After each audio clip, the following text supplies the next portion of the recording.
Hello student, कैसे हैं आप सभी। उम्मीद करती हूँ कि अच्छे होंगे। मैं ठीक हूँ। देखिए, आज मैं आपको पढ़ाने वाली हूँ मादा जनन तंत्र। मैंने आपको एक वीडियो प्रोवाइड किया जिसमें मैंने नर जनन तंत्र के बारे में पढ़ा है। आज मैं मादा जनन तंत्र के बारे में पढ़ाने वाली हूँ। देखिए, मादा जनन तंत्र क्या होता है मैं समझा दूं। स्त्रियों में वे अंग जो जनन में भाग लेते हैं, स्त्रियों में पाए जाने वाले वो अंग जो जनन में भाग लेते हैं उसको कहते हैं मादा जनन तंत्र। तंत्र मतलब इसमें कोई एक अंग नहीं है। अगर तंत्र लिखा हुआ है तो इसका मतलब है कि बहुत सारे अंग आपस में मिल करके काम कर रहे हैं। तो आज मैं पढ़ने वाली हूँ मादा जनन तंत्र के बारे में।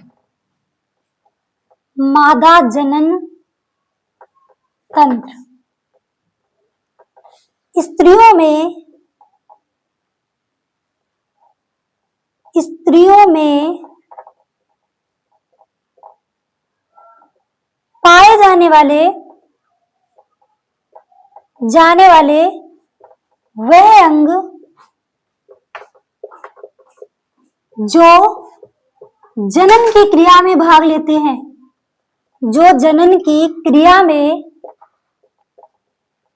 भाग लेते हैं। प्यारे बच्चों, मैंने आपको अभी बताया कि स्त्रियों में पाए जाने वाले वे अंग जो जनन की क्रिया में भाग लेते हैं। जी हाँ, ये वही लिखा हुआ है कि स्त्रियों में वो अंग जो जनन में भाग लेंगे। अब वो कौन कौन से अंग हैं जो जनन में भाग लेंगे।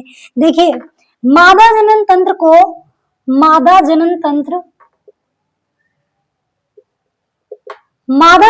को दो भागों में बांटेंगे। वो कौन कौन से भाग हैं देखिए। एक होता है हमारा प्राथमिक अंग, इसके बाद में दूसरा है द्वितीयक अंग। देखिए, प्राथमिक अंग कौन है, वो कौन सा अंग है जिसको मादा में प्राथमिकता दी गई है जनन में। तो यहाँ पे आएगा हमारा अंडाशय। प्यारे बच्चों, अंडाशय को प्राथमिक अंग कहा जाता है। और द्वितीयक अंग में आएगा गर्भाशय, ग्रीवा, योनि,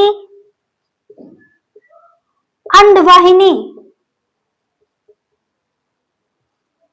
प्यारे बच्चों, आज हम इस वीडियो में ये सारी चीजें पढ़ेंगे। क्या होता है गर्भाशय, ग्रीवा क्या होती है, योनि क्या होती है और अंडवाहिनी क्या होती है। यहाँ समझते हैं अंडाशय क्या है। देखिए, अंडाशय मादा जनन में वह भाग होता है, मादा जनन तंत्र में अंडाशय जो है ये वह भाग है जहां पे अंडे का निर्माण होता है। देखिए, महिला में अंडे बनते हैं और पुरुष में शुक्राणु बनते हैं। तो महिला में अंडे कहाँ बनते हैं, महिला में जो अंडा है वो अंडाशय में बनता है। कहाँ बनता है, अंडाशय में। तो आपको ये समझ में आया कि मादा जनन तंत्र दो भाग होते हैं, प्राथमिक अंग और द्वितीयक अंग। प्राथमिक में है अंडाशय और द्वितीयक में गर्भाशय, ग्रीवा, योनि, अंडवाहिनी। और मैं आपको एक बात बता दूं कि ये जो मादा जनन तंत्र है ना, इसमें क्या क्या काम होता है। इसमें निषेचन होता है, भ्रूण का निर्माण होता है, गर्भधारण होता है और दुग्ध श्रावण होता है। देखिए यहाँ पे अब हम पढ़ेंगे अंडाशय। पूरा मैं एक एक चीज आपको बताने वाली हूँ विद फिगर। आपको बहुत अच्छे से समझ में आएगा, टेंशन की कोई बात नहीं है। बस देखिए,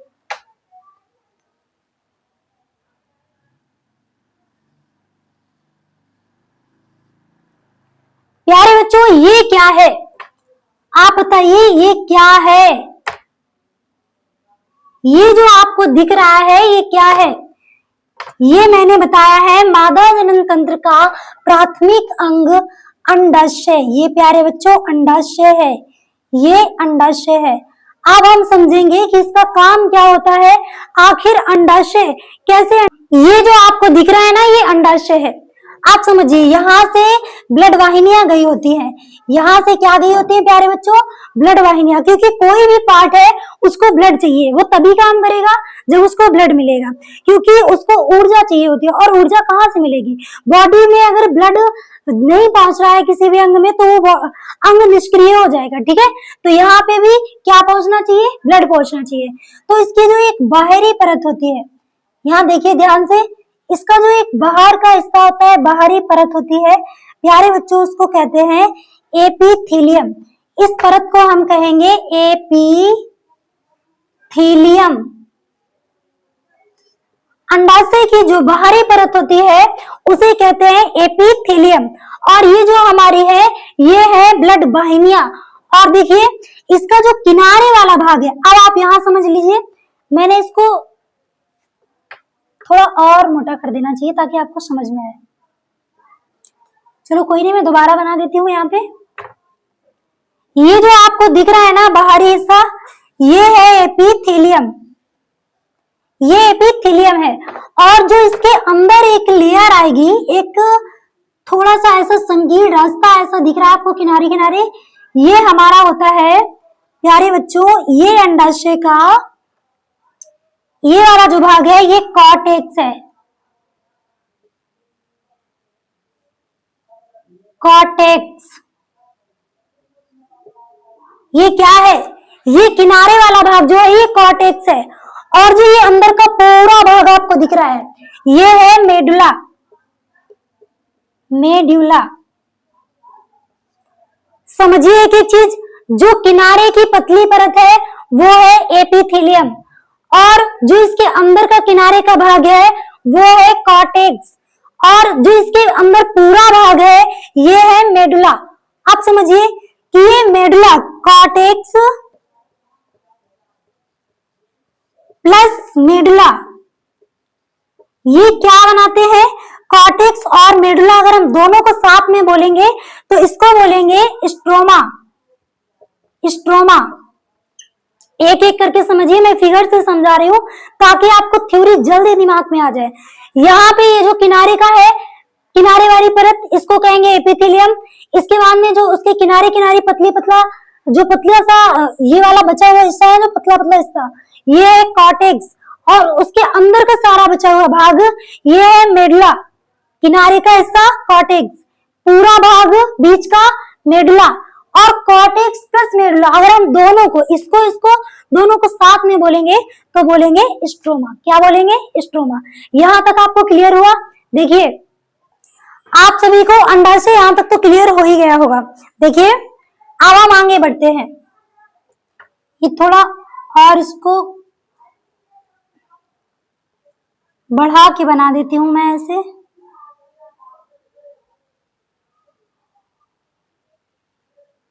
ये आपको क्लियर हो गया होगा। अब हम आगे बढ़ते हैं। देखिए ये हमारा पूरा अंडाशय, इसमें क्या पाया जाता है? इसमें पाई जाती है अंडजनन कोशिका, जो अंडे का निर्माण करती है। ये कोशिका एक नहीं होती है, यहाँ पे लाखों की संख्या में बहुत सारी अंडजन कोशिका पाई जाती हैं। क्या पाई जाती हैं प्यारे बच्चों? अंडजन कोशिका पाई जाती हैं। यहाँ छोटी छोटी अंडजन कोशिका है जो ये क्या करती है? अंडे का निर्माण करती है। कैसे करती है देखते हैं अभी। ये जो कोशिकाएं आपको दिख रही है ना, ये छोटी छोटी अंडजन कोशिका है। मैं यहाँ पे लिख देती हूँ अंडजन कोशिका। अंडजन कोशिका। प्यारे बच्चों ये अंडजन कोशिका क्या करेंगे? अब आप देखिए, अब यहाँ से शुरू होती है असली कहानी।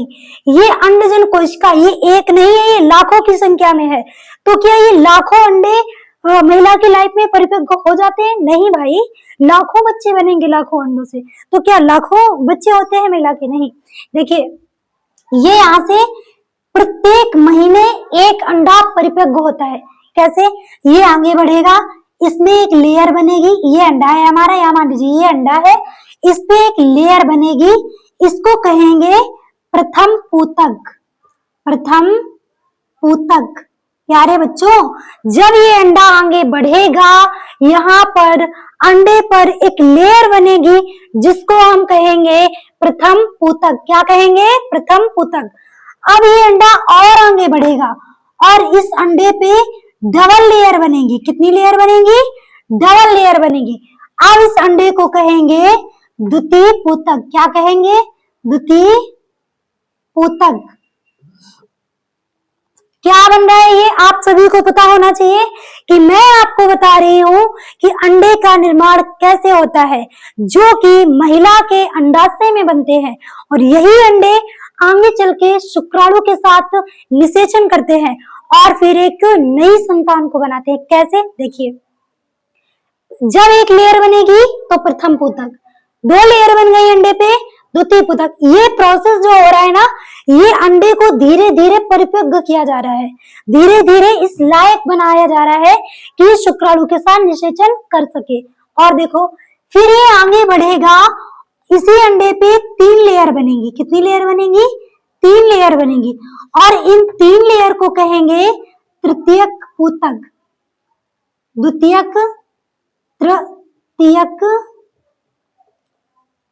तृतीयक पुतक। प्यारे बच्चों, प्रथम पुतक बना, द्वितीयक पुतक बना, 2 लेयर हुई इसलिए, 3 लेयर हुई इसलिए क्या बना? तृतीयक पुतक। अब क्या होगा? अब ये अंडा यहाँ पे परिपक्व होने की अवस्था में है, यानी कि इस अंडे पे बनेगा ग्राफियन। अब ये क्या बनाएगा? ग्राफियन पुतक। क्या बनाएगा प्यारे बच्चों? ये अंडा बनाएगा ग्राफियन पुतक। क्या बनाएगा? ग्राफियन पुतक। अब ये इसने बना लिया है ग्राफियन पुतक। देखिए अब क्या होगा? प्रथम पुतक बनाया, अंडजन कोशिका आगे बढ़ी, प्रथम पुतक बना, द्वितीय पुतक बना, तृतीय पुतक बना, फिर ये इसके ऊपर बहुत सारी लेयर्स हो गई और ये बन गया ग्राफियन पुतक। अब क्या होगा? अब ये ग्राफियन पुतक फटेगा। क्या होगा? ये ग्राफियन पुतक फटेगा और इससे जो अंडा है, जो मेन परिपक्व चीज है, वो बाहर निकल जाएगी और यहाँ पे खोखला हिस्सा बचेगा। क्या बचेगा? यहाँ पे खोखला हिस्सा बचेगा। प्यारे बच्चों, ये ग्राफियन पुतक फट जाएगा और क्या बचेगा? खोखला हिस्सा, जिसको कहेंगे कार्पस लुटियम। क्या कहेंगे? इसको कहेंगे कार्पस लुटियम।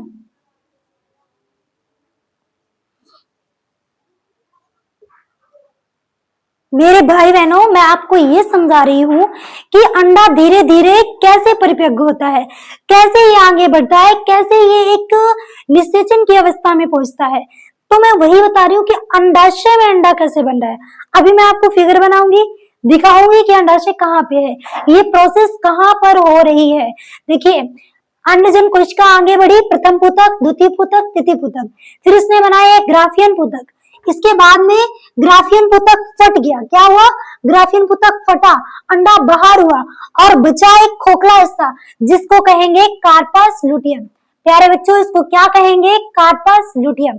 अब जो हमारा अंडा यहाँ से बाहर निकल के जाएगा, कहाँ जाएगा? ये जाएगा एम्पुला में, अंडवाहिनी में। कहाँ जाएगा? फैलोपियन ट्यूब में। निषेचन कहाँ होगा? एम्पुला में। प्यारे बच्चों, अब मैं आपको आगे बताती हूँ कि आगे क्या हो रहा है और कैसे हो रहा है। ये मैंने आपको बताया था कि रक्त वाहिनियां हैं, रक्त वाहिनियां।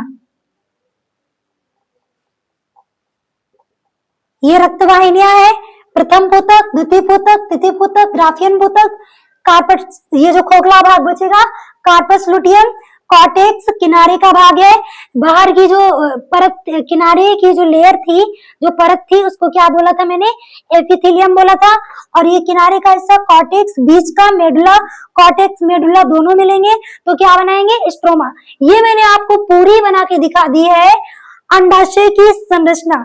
प्यारे बच्चों, आप चाहे तो इसका स्क्रीनशॉट कर सकते हैं। ये आपकी लाइफ में, आपके सब्जेक्ट में, आपके एग्जाम के लिए बहुत इंपॉर्टेंट है। इसकी इंपॉर्टेंस आप तभी समझेंगे जब आप एग्जाम में बैठेंगे। तो ये आपको समझ में आया। अब हम आगे बढ़ते हैं।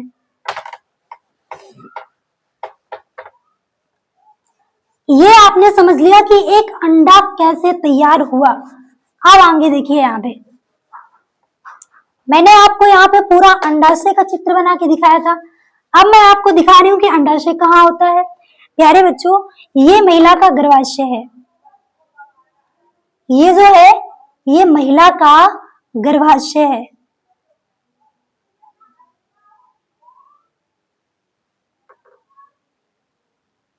ये जो आपको फिगर दिख रहा है, ये महिला के गर्भाशय का फिगर है। प्यारे बच्चों, ये रहा अंडाशय। मैंने आपको यही अंडाशय वहां पर जूम करके इसका चित्र बनाया था। मैंने आपको इसके माध्यम से चित्र के माध्यम से ये दिखाया था प्यारे बच्चों कि इस अंडाशय के भीतर क्या हो रहा है। ये अंडाशय जो है ये प्राथमिक अंग है, इसके बिना बच्चे का निर्माण नहीं हो सकता है, क्योंकि बच्चे के निर्माण के लिए चाहिए शुक्राणु और अंडाणु। ये दोनों नहीं होंगे तो बच्चा नहीं बन सकता है। आप ये बोल में मत रहना कि यहाँ पे महिला और पुरुष होना जरूरी है, बिल्कुल भी नहीं। महिला में अंडाशय और पुरुष में शुक्राणु का होना बहुत जरूरी है, तभी नई संतान बनेगी। तो ये मैंने आपको यहाँ पे दिखा दिया। अब मैं आपको दिखाना चाह रही हूँ कि किस चीज की बात कर रही थी मैं अभी। प्यारे बच्चों, मैं बात कर रही थी अभी, जो ये है ये महिला का गर्भाशय है। ये क्या है? ये महिला का गर्भाशय है। और ये जो आपको दिख रहा है ना बाहर एरिया, ये योनि में खुलता है। ये कहाँ खुलता है? योनि में। ये ग्रीवा है, ग्रीवा, गर्भाशय ग्रीवा, और ये योनि है। प्यारे बच्चों, अभी मैं आपको एक एक करके सारी चीजें बताऊंगी। मैंने अभी जो आपको बताया था ना, ये गर्भाशय है, गर्भाशय। मैंने अभी आपको जो एक संरचना दिखाई थी वो ये संरचना थी अंडाशय की। ये क्या है प्यारे बच्चों? ये अंडाशय है। मैंने इसी की संरचना आपको दिखाई थी। यहीं पे बनते हैं अंडाणु। अंडजन कोशिका अंडाणु में होती है, उसी से बनते हैं अंडे। और ये अंडा जब परिपक्व होगा, मैंने दिखाया था कैसे परिपक्व हुआ। अब ये अंडा आगे बढ़ेगा, इसको भेद कर आगे बढ़ेगा। ये क्या है? झालर है, कीपक वाली संरचना से होते हुए यहाँ पहुंचेगा। ये है एम्पुला, एम्पुला। प्यारे बच्चों, अगर आपसे कोई पूछे कि जो अंडाणु है और शुक्राणु है, इन दोनों का निषेचन कहाँ होता है, तो आप सिंपली आंसर देंगे कि अंडवाहिनी में होता है, क्योंकि ये पूरा हिस्सा 10 से 12 सेंटीमीटर का क्या है? अंडवाहिनी है। अंडवाहिनी जो अंडे को लिए जा रही है, अंडवाहिनी को ही कहते हैं फैलोपियन। फैलोपियन, अंडवाहिनी को कहते हैं फैलोपियन। और यही है हमारी अंडवाहिनी, यहां से लेकर यहां तक। और यहाँ पे क्या है? यहाँ पे स्तमक है, स्तमक। स्तमक कुछ और नहीं है प्यारे बच्चों, ये वही संकीर्ण भाग है, संकीर्ण रास्ता है जो गर्भाशय से जुड़ता है, यानी कि ऊपर की ओर गर्भाशय जिसमें खुलता है। प्यारे बच्चों, जब अंडा यहाँ से जाएगा, यहाँ पहुंचेगा, तो यहाँ पे से जो आए हुए शुक्राणु है, दोनों का निषेचन यहाँ होगा।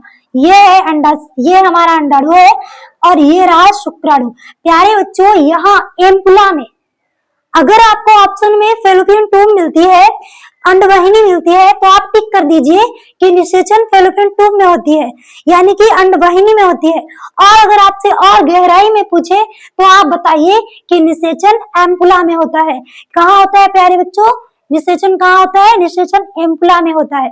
कहाँ होता है? एम्पुला में होता है। ये बात समझ में आई? अब हम आगे बढ़ते हैं। हाँ, और मैं यहाँ पे क्लियर कर देती हूँ। प्राथमिक अंग अंडाशय क्लियर कर दिया। द्वितीयक, ये यहाँ से यहाँ तक 12 सेंटीमीटर का है। ये 10 से 12 सेंटीमीटर की संरचना है, जिसको अंडवाहिनी कहते हैं। क्या कहते हैं? अंडवाहिनी। प्यारे बच्चों, ये है द्वितीयक अंग। और ये योनि है, ये है ग्रीवा। ग्रीवा क्या है? जो योनि को गर्भाशय से जोड़ने का काम करती है, ये है ग्रीवा। और यही ये जो है योनि, योनि क्या करती है? योनि के रास्ते ये स्पर्म अंदर जाता है। और समझिए, ये गर्भाशय है, इस हिस्से में बेबी का, भ्रूण का विकास होता है, यानी कि जो बच्चा आएगा यहाँ पे, उसका यहाँ पे विकास होगा। और देखिए यहाँ पे, अब हम आपको पढ़ाने वाले हैं गर्भाशय के बारे में। गर्भाशय क्या है? गर्भाशय, गर्भाशय एक वह जगह है जहां पे माता जब निषेचन होता है अंडाणु शुक्राणु में, तो एक भ्रूण बनता है। उस भ्रूण को यहाँ गर्भाशय में लाया जाता है। मैं दिखा दूं आपको, गर्भाशय में यहाँ पे लाके जो भ्रूण आता है, प्रारंभिक भ्रूण, यहाँ गर्भाशय से चिपक जाता है और 9 महीने तक माँ के गर्भाशय में रहता है। ये गर्भाशय कहाँ होता है? ये श्रोणि में होता है। कहाँ होता है? श्रोणि भाग में।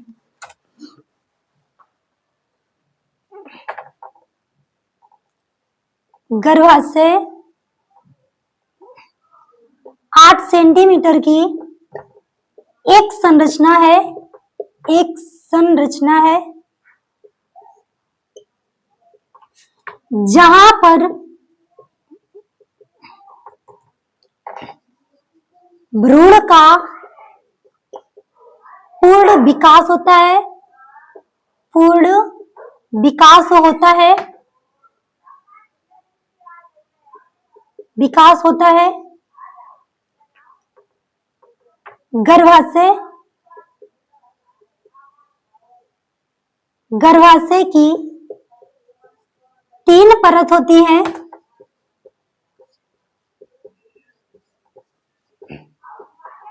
प्यारे बच्चों, ये गर्भाशय है, इस गर्भाशय की 3 परत होती हैं। कितनी? इस गर्भाशय की 3 परत होती हैं। कितनी परत होती हैं? 3 परत। कौन कौन सी? नंबर 1, इस गर्भाशय की 3 परत कौन कौन सी? परिगर्भाशय, परिगर्भाशय, मध्य गर्भाशय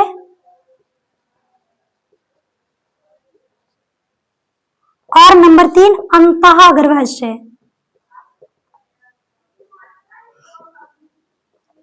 अंतः गर्भाशय। बच्चों समझिए, यहाँ पे जो परिगर्भाशय है ये फैलने का काम करता है, ये फैलेगा तभी उसमें बेबी, जो 9 महीने का बच्चा काफी बड़ा हो जाता है, तो ये जब जैसे जैसे भ्रूण का विकास होता है वैसे वैसे परिगर्भाशय फैलता है। आप देखते हैं ना कि माँ का जो पेट है वो बाहर को निकलने लगता है, तो ये परिगर्भाशय फैलने का काम करता है ताकि जो बेबी है वो आराम से रह सके। और जो ये मध्य गर्भाशय है ये क्या करता है? ये मध्य गर्भाशय का काम होता है सिकुड़ने का। जब बेबी जन्म लेता है तो ये सिकुड़ता है, अंदर से एक फोर्स लगता है कि बेबी जन्म ले सके। और अंतः गर्भाशय ये एक ऐसी परत है जो कि जब अंडाणु बनता है तब ये परत बनती है अंतः गर्भाशय की। जब महिला को मासिक धर्म होता है, रजो धर्म होता है, तो यही अंतः गर्भाशय जो परत है ये टूटकर योनि के द्वारा रुधिर के रूप में बाहर निकल जाती है। इसी को कहते हैं रजो धर्म या मासिक धर्म। ये बात आपको समझ में आई? चलो आगे बढ़ते हैं। अब हम लोग पढ़ने वाले हैं अंडवाहिनी।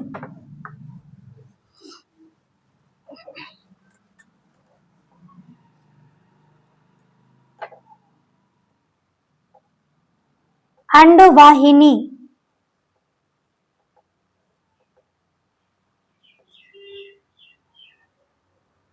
अंडवाहिनी 10 से 12 सेंटीमीटर लंबी एक संरचना है, एक संरचना है जिसमें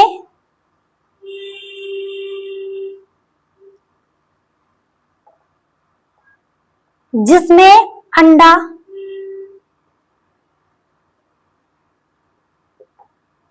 संचरण करता है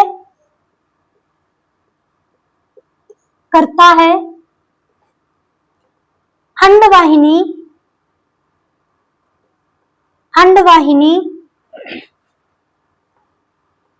अंडवाहिनी का स्तमक नामक भाग गर्भाशय से जुड़ा होता है, गर्भाशय में खुलता है और अंडे का निषेचन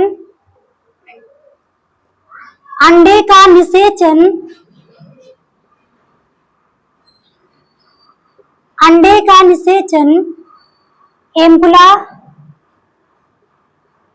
नामक भाग में होता है,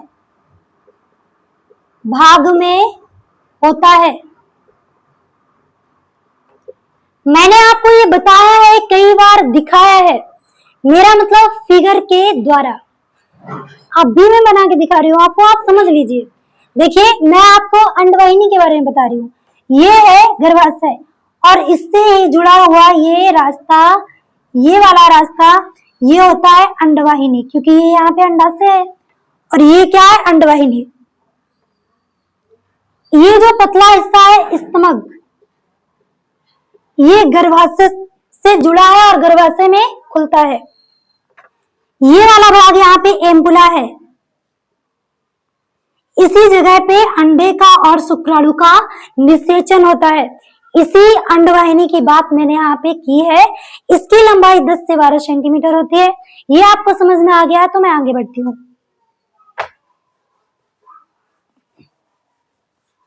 आपने अंडवाहिनी समझ ली, अब मैं समझाऊंगी आपको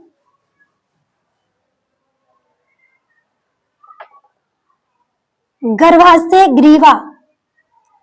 गर्भाशय ग्रीवा,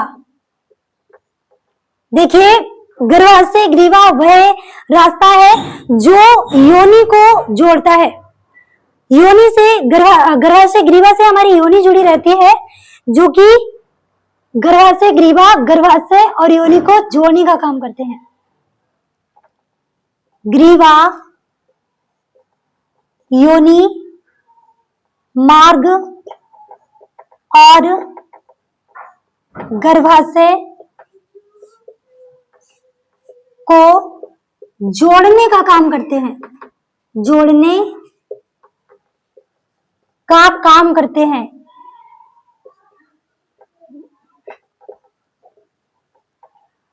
ये बात आपको समझ में आ गई। ये जो गर्भाशय ग्रीवा है वो योनि को और गर्भाशय को जोड़ने का काम करते हैं। आगे देखिए, योनि, योनि इस रास्ते से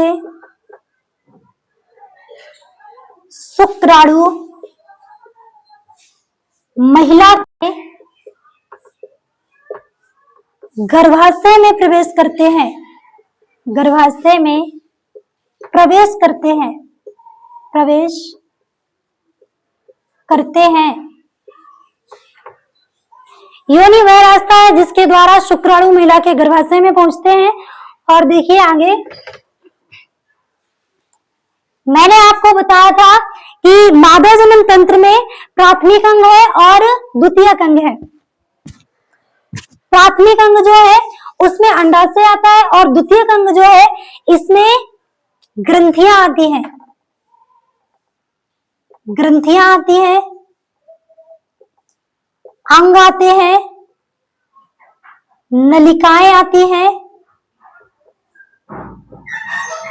और बाह्य जनन अंग आते हैं, बाह्य जनन अंग। ये है द्वितीयक अंग, द्वितीयक अंग। शायद मेरा मार्कर थोड़ा लाइट हो गया, मैं एक सेकेंड इंक डाल लेती हूँ।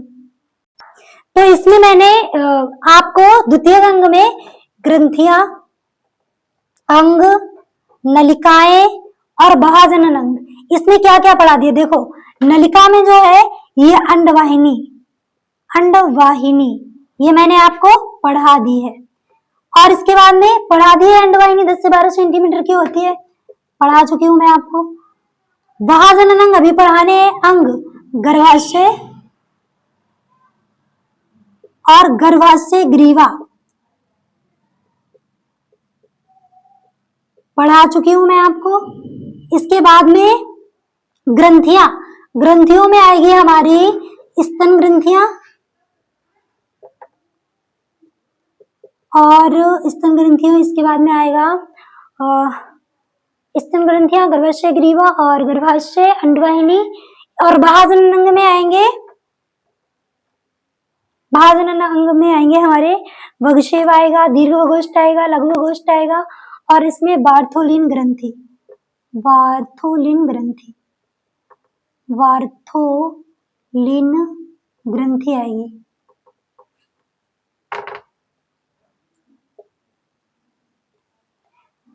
डियर स्टूडेंट, यहाँ पे ग्रंथियां मैंने आपको स्तन ग्रंथियां मैं आपको नेक्स्ट वीडियो में पढ़ाऊंगी क्योंकि ये वीडियो ज्यादा बड़ा हो जाएगा।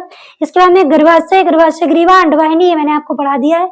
और अभी मैं आपको ये विभाजन के बारे में बता रही हूँ। देखिए, ये जो आपको महिला में संरचना दिखती है, यहाँ पे होते हैं जघन रोम, जघन रोम। ये जो रोम जैसी संरचना दिखती है आपको ऊपर, ये होती है जघन रोम। इसके बाद में ये उभार वाला हिस्सा जो दिखता है, ये जघन सेल होता है, जघन सेल। इसके बाद में ये होता है भगसेप,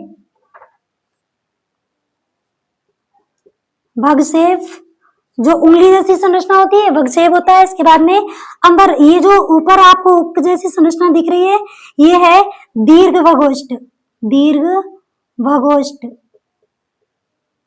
और ये जो अंदर एक पतली परत दिख रही है आपको, ये है लघु भगोष्ठ, लघु भगोष्ठ। और यहाँ पे दो छिद्र पाए जाते हैं, एक मूत्र छिद्र होता है, मूत्र छिद्र, और दूसरा होता है यहाँ पे जो योनि मार्ग, योनि मार्ग। यहाँ पे आपको समझा दिया मैंने भगसेप, जघन रोम, जघन सेल, दीर्घ भगोष्ठ, लघु भगोष्ठ और योनि मार्ग और मूत्र छिद्र। योनि मार्ग मैथुन क्रिया में भाग लेता है। आज का मेरा वीडियो यहीं तक रहेगा। नेक्स्ट वीडियो देखने के लिए आपको थोड़ा इंतजार करना पड़ेगा। मैं अगला वीडियो आपको डाल दूंगी जिसमें मैं स्तन ग्रंथियां आपको पढ़ाने वाली हूँ और मैं आपको बताऊंगी कि क्या होता है रजोधर्म। मैं आपको उसमें वहां पे पूरी डिटेल से बताऊंगी कि कैसे होता है रजोधर्म, मासिक धर्म महिला में कैसे होता है। अगर आपको वीडियो अच्छा लगा है तो लाइक करें, शेयर करें, कमेंट करें, ज्यादा से ज्यादा बच्चों में ये शेयर करें ताकि बच्चों को ये पता चले कि प्रियंका मैम बायोलॉजी पढ़ा रही हैं, जो हिंदी में पढ़ा रही है और पूरा कॉन्सेप्ट बहुत आराम से, बहुत अच्छे से, एकदम साफ स्पष्ट शब्दों में क्लियर करवा रही हैं। Thank you.